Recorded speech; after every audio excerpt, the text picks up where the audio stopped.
So I wanted to see if I could draw and get artwork out faster, and I've been reading about non-repro blue pencils for a very long time and thought, oh, I'll finally give it a shot. And what I wanted to do is see if I could go straight to inks without any kind of erasing or just erase it digitally.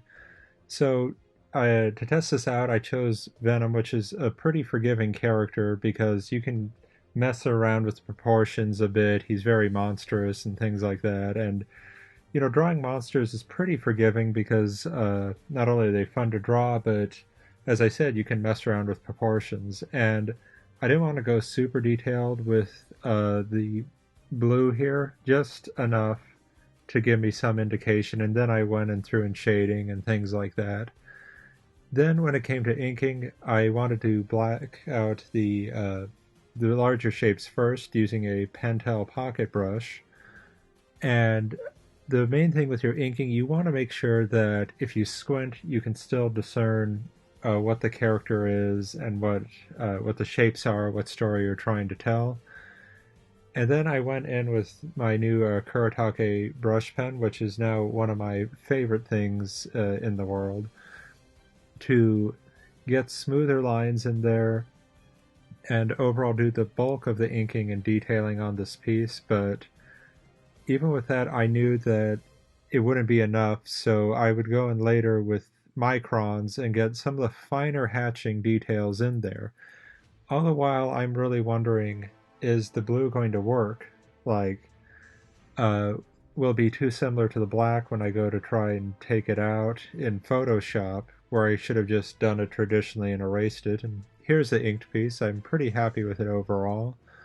And now in Photoshop, scanned it, and as you can see, all of the blue is present, and I am about ready to take out the blue layer, and we do that by going, let's cut off a little bit there, but you go to Image,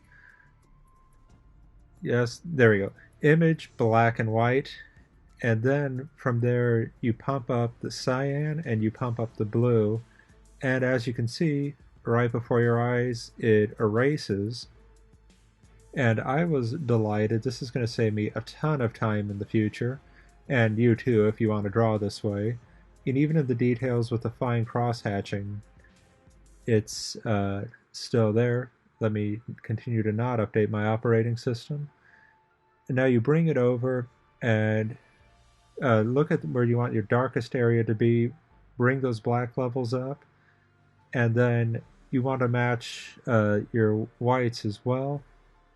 So bringing up the white to get a higher contrast image. And I noticed that without erasing the black inks like I would have to traditionally, it preserved the lines much better.